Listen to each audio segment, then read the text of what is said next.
They were seriously scary. I remember going to bed at night and having, quite bad dreams about them. Rumors have swirled through the palace halls, but now the truth can no longer stay hidden. Queen Camilla's health has taken a serious turn, and the revelation has shaken those closest to the crown. Moments ago, it became clear that the palace could no longer remain silent. What began as a quiet concern has become a stark reality, forcing the royal family to face fear, duty, and vulnerability. It showed courage, love, and resilience, a chapter where loyalty, strength, and hope collide in the modern monarchy. When the Queen's body whispered, "Stop," Queen Camilla stood very still in the long hallway of Clarence House. Her hand touched the cold wall beside her. Everything around her started spinning like a merry-go-round that would not stop. She closed her eyes and waited. Just a few seconds. That was all it took for the world to stand still again. But someone saw her. Her lady-in-waiting rushed over with worry painted across her face. Camilla smiled quickly and stood up straighter. She pulled her coat tighter around her body as if the buttons and fabric could make her stronger. She told the woman she was perfectly fine, nothing to worry about at all. But deep down inside her heart, Camilla knew the truth felt different. The day ahead of her was packed full like a suitcase with too many clothes. She had meetings with important people. She had papers to read and sign. She had people waiting to see her and talk to her. Everyone needed something from the Queen, and she planned to give it to them without making a single sound of complaint. Morning came and went like pages turning in a book. Camilla sat at her desk listening to someone explain things about charity work. But halfway through the conversation, the words became fuzzy. The person speaking looked like they were underwater. She blinked hard and the room came back into focus.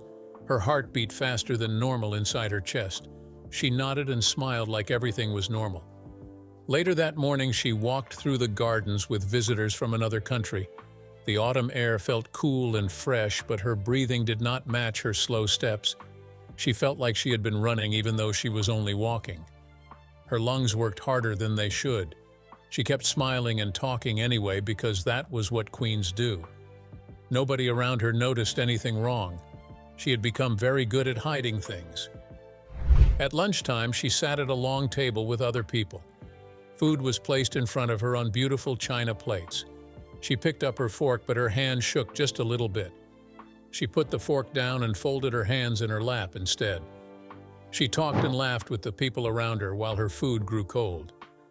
The afternoon brought more work, more people, more smiling, more standing when her legs wanted to sit, more talking when her voice wanted to rest. Camilla's vision went blurry again while she was reading a document. The black words on white paper danced and jumped like they were alive. She rubbed her eyes and the letters behaved themselves again. She finished reading and signed her name at the bottom even though her hand felt heavy like it was made of stone. When the sun began to set and paint the sky orange and pink, her duties for the day finally ended. Camilla walked to her private room. The moment the door closed behind her, something inside her let go. She did not rush, she did not collapse. She simply moved very slowly to her favorite chair and lowered herself down into it. The soft cushions felt like the kindest thing she had touched all day. Camilla looked down at her hands resting in her lap. They were shaking.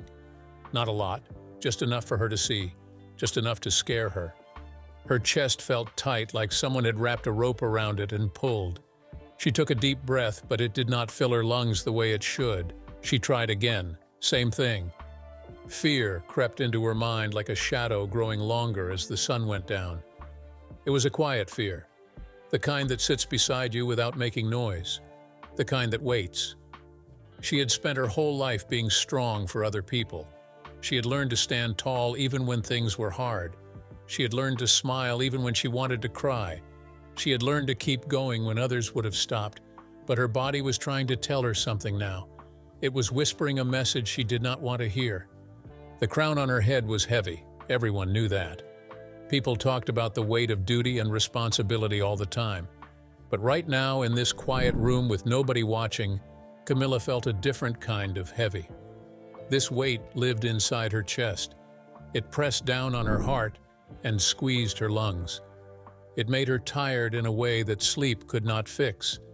She sat in that chair as darkness filled the room around her. She did not turn on any lights. She just sat there looking at her trembling hands and feeling the tightness in her chest that would not go away. Finally, she whispered to herself in the empty room. Her voice was so soft it barely made a sound. "Just tired. That is all." The words floated in the air for a moment and then disappeared like smoke. She wanted them to be true. She tried to believe them. She told herself that rest would make everything better. But somewhere deep inside where truth lives, Camilla knew better. This was not just tiredness. This was something more, something bigger, something that rests alone could not chase away. She closed her eyes and sat in the darkness, afraid to name what she already knew. To know what she was afraid of, keep watching. The envelope she could not open. Dr. Linton walked into the drawing room carrying his black medical bag. The room was quiet except for the old clock ticking on the mantel. Queen Camilla sat in a chair by the window. Her back was straight like a ruler. Her hands were folded so tight in her lap that her knuckles looked white. She smiled when he entered and started talking about the weather. She mentioned the gardens. She asked about his family. Her voice sounded light and easy, like nothing was wrong at all. But Dr. Linton had been the royal physician for many years. He had treated colds and headaches and tired bones. He had seen Camilla laugh at garden parties and stand strong at ceremonies. He knew her well enough to see what she was trying to hide. Her smile did not reach her eyes today. Her shoulders held too much tension. Her breathing was careful and measured, like she was thinking about each breath before taking it. He set his bag down on the small table and opened it without saying much. Sometimes silence speaks louder than words. He pulled out his stethoscope and blood pressure cuff and thermometer. All the tools that help doctors listen to what bodies are trying to say. The examination began slowly. He checked her pulse. He listened to her heart. He asked her to breathe deeply while the cold stethoscope moved across her back. Each question he asked felt like it carried extra weight. "How long have you felt this way? When did the dizziness start? Does your chest hurt? How is your sleep?" Camilla answered each question quietly. She tried to make everything sound smaller than it was. She used words like occasionally and perhaps and just a bit. She was still trying to minimize the problem even now. The minutes crawled by like hours. Every moment of silence between them felt unbearable. The clock kept ticking. The sun kept shining through the window. But inside that room, time felt strange and heavy. Dr. Linton finally removed his stethoscope from his ears. He coiled it up slowly and placed it back in his bag. His face changed, not in a big dramatic way, just a small shift. His eyebrows pulled together slightly. His mouth became a thin line. His eyes grew more serious. It was enough to make Camilla's stomach drop like a stone falling into deep water. He pulled a chair close to hers and sat down. Doctors do not usually sit unless they have something important to say. "Ma'am," he began. His voice was soft and gentle, like he was talking to someone fragile. He was concerned. "These symptoms you have been experiencing are not something we can ignore." Camilla's eyes moved from his face to the floor. She stared at the carpet pattern like she was trying to memorize every swirl and line. Her breathing slowed down. The room felt like it was getting smaller. The walls seemed to move closer. The air felt thicker. Dr. Linton did not use the word serious. He did not have to. She could feel it hanging in the air between them. It lived in the pauses between his words. It hid in the concerned look on his face. It wrapped around her like an invisible blanket she could not throw off. He talked about tests she needed to have done right away. He explained that she needed proper rest, real rest, not just going to bed earlier. He said her duties needed to be reduced immediately. Her schedule needed to be cleared. Camilla nodded. Her head moved up and down like it was attached to strings. She was a queen agreeing to medical advice, but inside she was a woman feeling herself break into pieces nobody could see. "Yes," she said. "Of course. Whatever is necessary." Her voice sounded far away, even to her own ears. Dr. Linton stood up and gathered his things. He spoke a few more words about his office contacting her with appointments. He promised to handle everything discreetly. He told her not to worry too much, but his eyes said something different. When he left the room, Camilla remained in her chair. She could not stand. Her legs would not obey her. She sat there as the afternoon sun moved across the floor like a giant spotlight pointing directly at her fear. The light stretched and changed shape. Time passed, but she did not know how much. She just sat there with her hands still folded in her lap, staring at nothing. Evening came slowly. The sky outside turned from blue to purple to dark. Lamps were lit in other parts of the house. Voices drifted from distant hallways. Life continued around her while she sat frozen in that chair. A soft knock came at her door. Her assistant entered carrying a silver tray. On it sat a single white envelope. The seal on the back showed the official crest of the Palace Medical Office. The assistant placed the tray on the desk near the window and left quietly without saying a word. Camilla finally stood up. Her legs felt wobbly like a newborn deer trying to walk for the first time. She moved toward the desk. Each step felt difficult. She stood looking down at the envelope. It sat there so innocent and white and official, just paper and ink. But inside those folded pages lived words that might change everything. Her hand reached out, then pulled back. She touched the edge of the envelope, then withdrew her fingers like it had burned her. What if the words inside confirmed her deepest fears? What if the tests Dr. Linton wanted to run were because he already suspected something terrible? What if opening this envelope made everything real in a way she could not take back? The envelope sat there waiting, patient, still. Camilla stood there as darkness filled the room completely. The envelope became just a white rectangle glowing slightly in the dim light from outside. She could not open it. Not yet, not tonight. So she left it sitting on the desk and walked away, carrying the weight of unknown words that waited inside the paper she was too afraid to unfold. Keep watching to know what the letter says. The letter that changed everything. King Charles sat alone in his study. The room was dark except for one small lamp on his desk. Its light made a golden circle on the wood surface. In the center of that circle sat a white envelope. He stared at it like it was a dangerous thing. His fingers reached out and touched the edge. They traced along the seal, back and forth, over and over. He had been doing this for nearly an hour. Inside that envelope were words from the Palace Medical Office. Words about Camilla. Words he was terrified to read. The door opened quietly. Charles looked up and saw Camilla standing in the doorway. He pushed his chair back and stood up so fast it made a scraping sound on the floor. For a man of his age with his own aches and pains, he moved remarkably quickly. He crossed the room to her side in just a few steps. She looked different tonight, smaller somehow.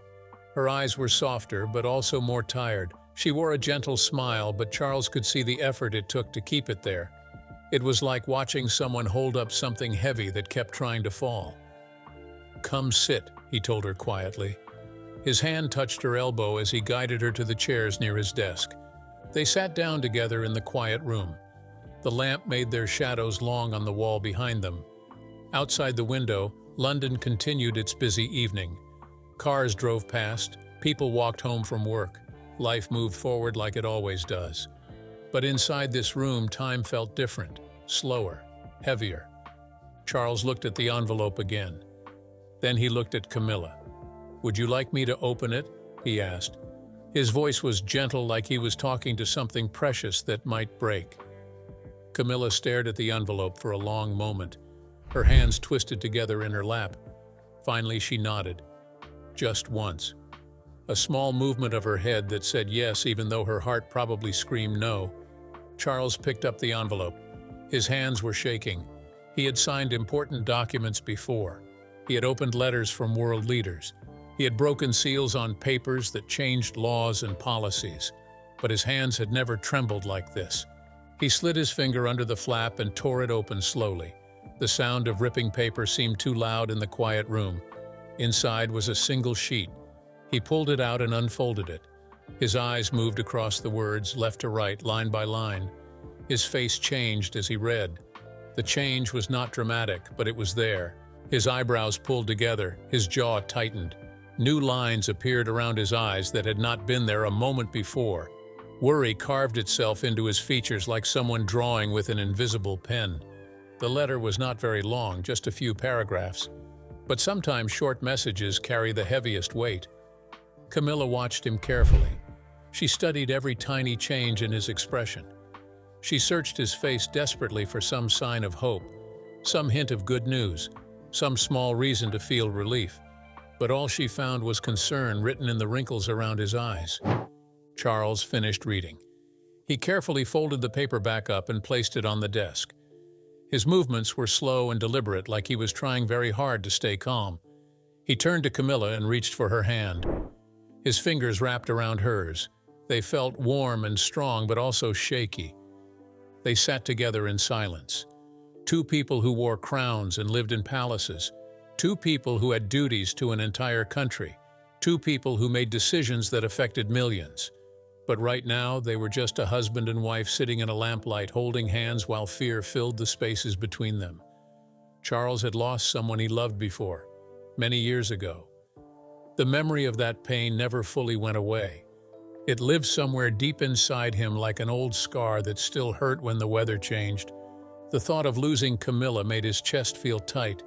The burden of being king already weighed on him every single day. It pressed down on his shoulders and made his back ache and stole his sleep. But the thought of carrying that weight without her beside him felt impossible. He squeezed her hand gently. They stayed like that for a while, not talking, just sitting, just being together in the quiet. The clock on the mantel ticked away the minutes. The lamp continued its warm glow. The world outside kept spinning. Eventually, Charles helped Camilla stand. He kept his arm around her as they walked slowly from the study, down the hallway, past portraits of kings and queens from long ago, past furniture that had sat in these same spots for hundreds of years. They climbed the stairs together, one step at a time. Charles stayed close to her side the whole way. His hand never left her back. He was ready to catch her if she stumbled, ready to hold her up if her legs grew weak. When they reached her bedroom, he helped her settle into bed. He pulled the covers up around her shoulders. He adjusted her pillows. He brought her a glass of water and placed it on the table beside her. Camilla whispered that he didn't have to stay, her voice quiet and tired. Charles replied that he knew, but he wanted to. So he remained in the chair as she closed her eyes, watching her breathe. Her breaths came in slow, shallow movements, each one looking as though it took great effort from her already weakened body. He stayed there long after she fell asleep. He sat in the darkness listening to her breathe. His heart ached with fears he could not speak out loud. Fears about tests and doctors and diagnoses. Fears about treatments and outcomes and futures that felt uncertain. He had been trained his whole life to be strong, to lead, to never show weakness, to carry burdens without complaint. But tonight, in this dark room with his sleeping wife breathing shallow breaths beside him, King Charles felt the full weight of his own humanity pressing down on him like stones piled on his chest. And he was afraid. Keep watching to know what happened next. The son who carried tomorrow. Prince William's car pulled up to the side entrance of Clarence's house just as the sun disappeared behind the buildings. The sky had turned that deep blue color that comes right before full darkness. He stepped out quickly and walked to the door that staff used when they wanted to avoid being seen. No cameras here, no questions, no eyes watching. A private secretary met him inside and led him through quiet hallways. Their footsteps made soft sounds on the old floors. The house felt different at night, emptier, like it was holding its breath. They stopped at the library door. The secretary knocked once, then opened it and stepped aside. William walked in alone. His father sat in a leather chair near the fireplace. The curtains were still open even though night had fallen. Long shadows stretched across the walls like dark fingers reaching. One lamp glowed in the corner, but it was not enough to chase away all the darkness. King Charles looked up when William entered. His face looked older tonight, tired in a way that sleep could not fix. He held a folder in his hands, the same folder he had been staring at for the past hour. He stood and crossed the room to his son. Without saying a word, he handed William the folder. William took it. The paper felt ordinary, just a regular medical folder like millions of people receive every day. But his hands suddenly felt heavy, like the folder weighed 100 pounds. He opened it and began to read. His eyes moved across the page slowly, taking in every word, every number. Every medical term he did not fully understand but knew enough to fear. His jaw got tighter with each line, his breathing grew heavier. His chest rose and fell faster than before. William closed the folder and looked at his father, who met his gaze with the same heavy understanding. They were two men who had both known loss, who had buried people they loved, and who understood all too well that warnings could become tragedies. William quietly asked if he could see her, and Charles nodded before leading him upstairs. They walked down another hallway lined with paintings and old photographs. Memories of family frozen in frames on the walls, happier moments captured and preserved. William glanced at them as he passed, but did not really see them. His mind was somewhere else. They stopped at a door. Charles knocked gently. "Come in," came Camilla's voice from inside. William entered the room. His father stayed in the hallway to give them privacy. Camilla sat in a chair by the window. A soft shawl was wrapped around her shoulders. The lamplight made her look gentle and small, more fragile than William remembered. When had she started looking so delicate? She smiled when she saw him, that same warm smile she always gave him. But even her smile seemed quieter tonight, less bright, like a candle flame struggling against a breeze. "William," she called. "What a lovely surprise," and he crossed the room and sat in the chair facing hers. For a moment he did not know what to say. He was a prince who gave speeches to thousands of people. He had talked to world leaders and diplomats, but right now words felt impossible to find. He finally asked how she was feeling, and she replied that she was fine, though her voice held a tremor like a string pulled too tight, saying she felt under the weather and nothing to fuss about. But William could see through her words, just like Dr. Linton had, just like his father had. The truth lived in her tired eyes and pale skin. It showed in the way she held herself so carefully, like movement took effort. They talked for a while, not as royals with titles and duties, just as family, as people who cared about each other. Camilla asked about Catherine and the children. She wanted to know about their school activities and birthday parties. Normal things, safe topics that kept the scary thoughts away. William told her stories that made her laugh softly. He described funny things his children had said. He talked about a tree they had planted in their garden. The conversation felt precious. Every word mattered. Every smile was a gift. Finally, Camilla reached over and patted his hand. Camilla told him gently not to worry about her, saying she knew he would anyway because that was simply who he was. But she asked him to try not to. She assured him she would be just fine. William wished he could believe her and tried to let her words comfort him, yet the medical report was still fresh in his mind and its warnings still echoed. He walked to the door and stepped into the hallway. The door clicked shut behind him. He stood there for a moment, staring at nothing. His hand still rested on the doorframe. He had lost his mother when he was just 15 years old. That pain had carved itself so deep into his heart that even now, decades later, it still hurt. He remembered the impact, the grief, the way the world had felt shattered into pieces that could never be put back together correctly. He had learned to carry that loss, to live with it. But the thought of more loss felt unbearable. He pushed himself away from the doorframe and started walking toward the stairs. His father waited for him at the bottom. They would talk more, make plans, discuss what needed to happen next. But before William reached the stairs, something buzzed at his waist. He stopped walking.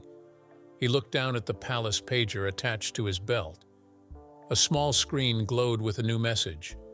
His eyes scanned the words. "The medical team requires immediate additional testing. Patient transfer arranged for morning. Urgent response needed." William's stomach dropped. His hand tightened around the pager until his knuckles turned white. Immediate. Urgent. These words that made everything feel more real, more serious, more frightening. He stood in that hallway holding a buzzing pager that carried news nobody wanted to hear. Behind him was Camilla resting in her room. Ahead of him was his father waiting for updates. Above him was the weight of a crown he would someday wear.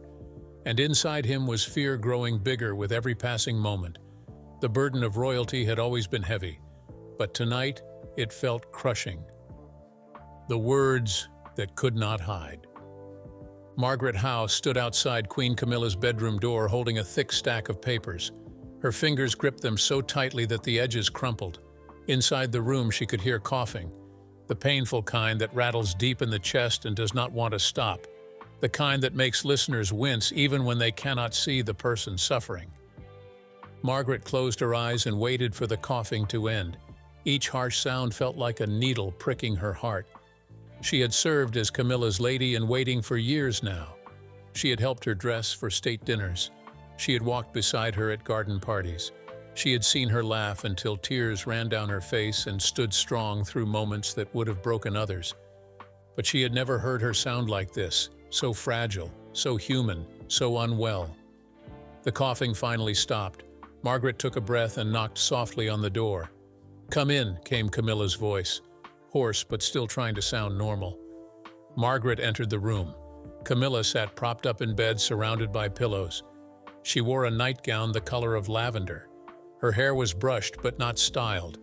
Without the formal clothes and jewelry and careful makeup, she looked like what she truly was, a woman in her 70s who was not feeling well.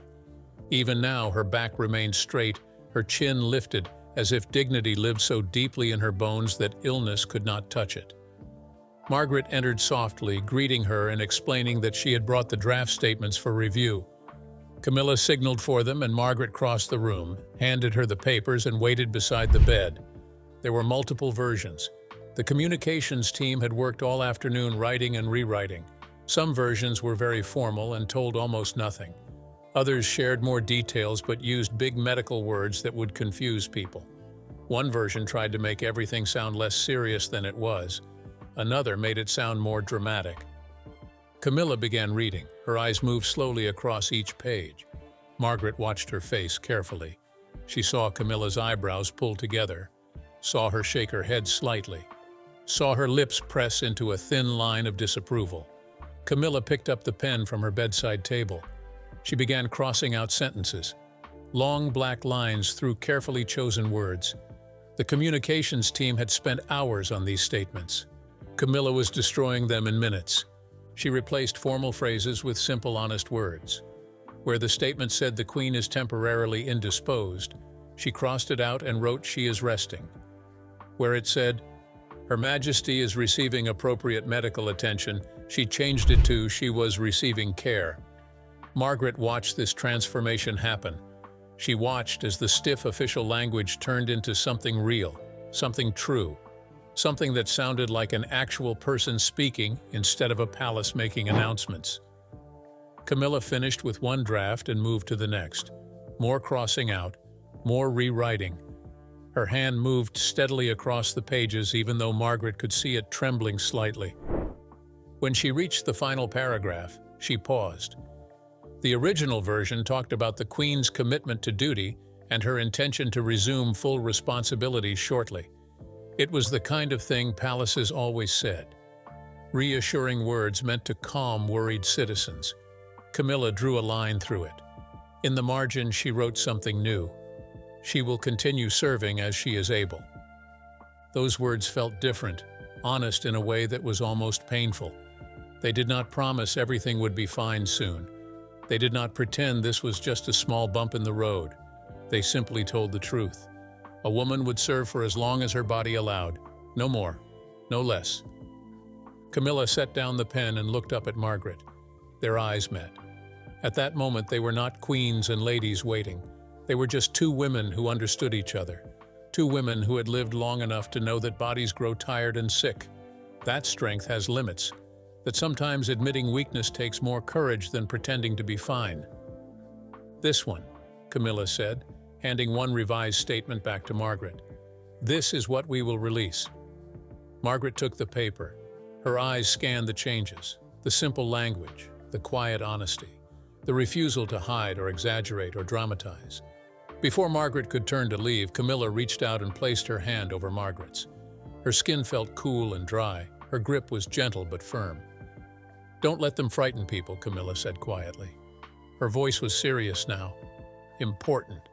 Just let them know she was facing a difficult moment, like any woman her age. Margaret felt her eyes begin to fill with tears. She blinked hard, trying to stop them, but one escaped and rolled down her cheek anyway. She nodded because words felt impossible right then. Camilla squeezed her hand once, then let go.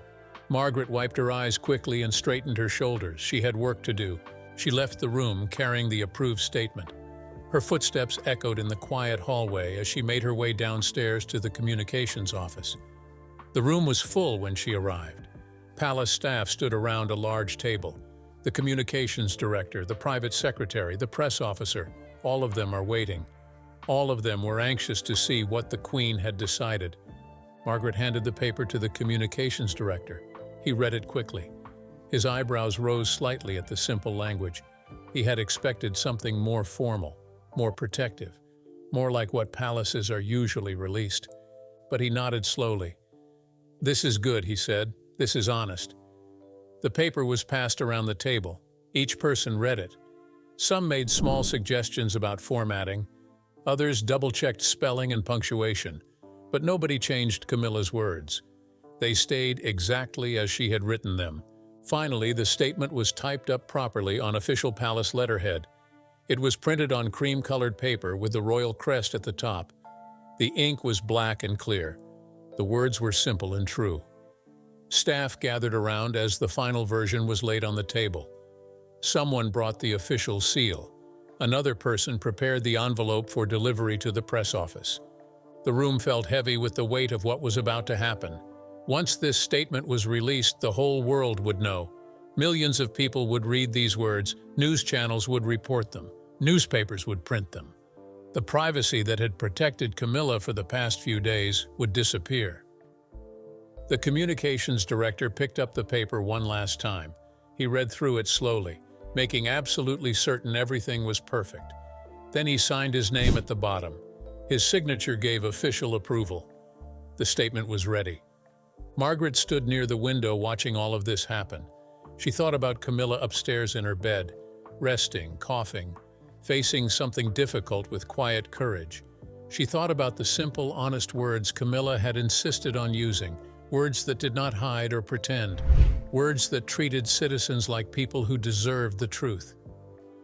Outside the window, London continued its evening. Lights twinkled in buildings. Cars moved through the streets. People walked home from work completely unaware that in just a few hours, they would read news that would make them stop and worry and say prayers for a queen they had never met, but somehow cared about anyway.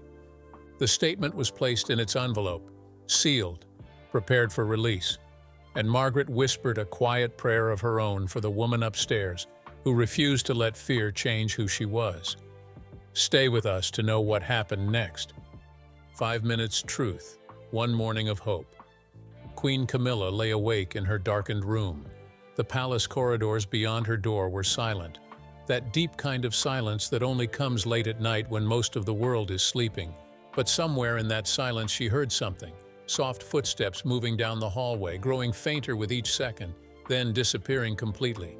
She knew those footsteps. They belonged to staff members who had just finished their work, staff who had carried the final announcement down to the communications office, staff who had helped send her private struggle out into the public world.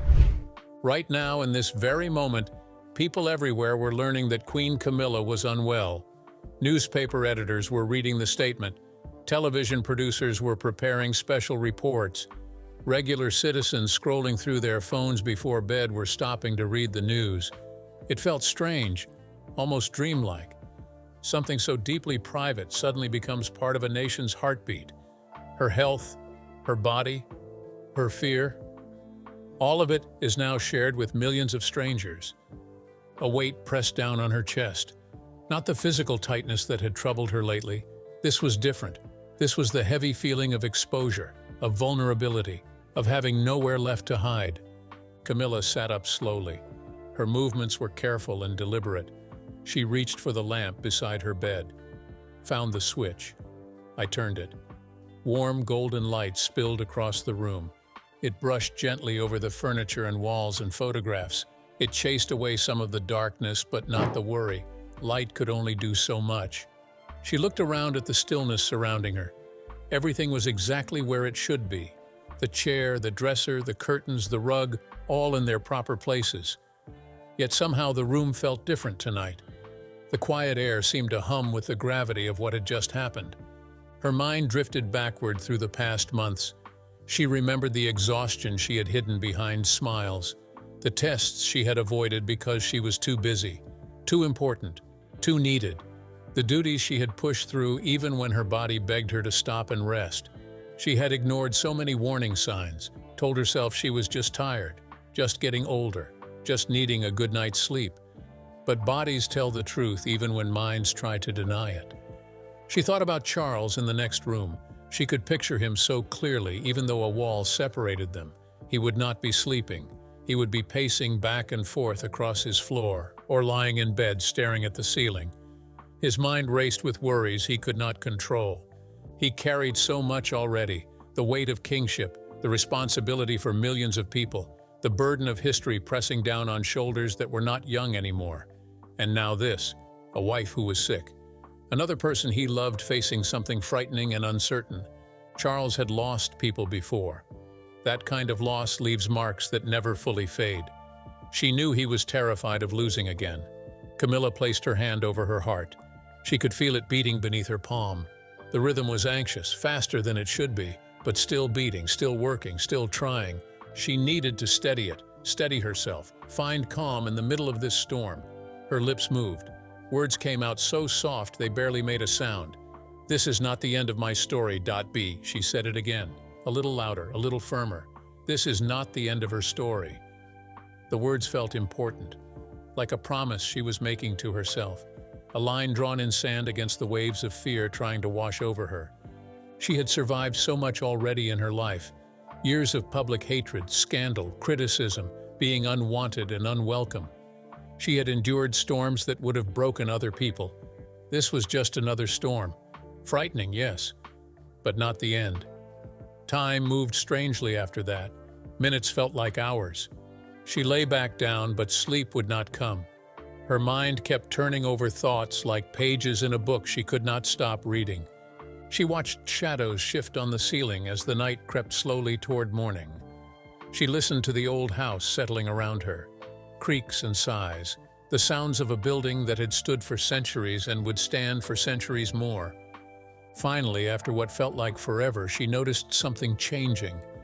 The darkness outside her window was not quite as dark.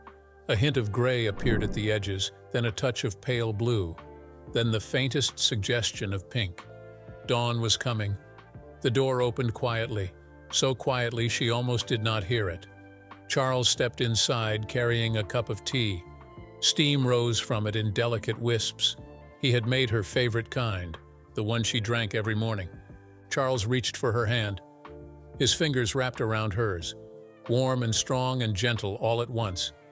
His thumb brushed slowly over her knuckles, back and forth.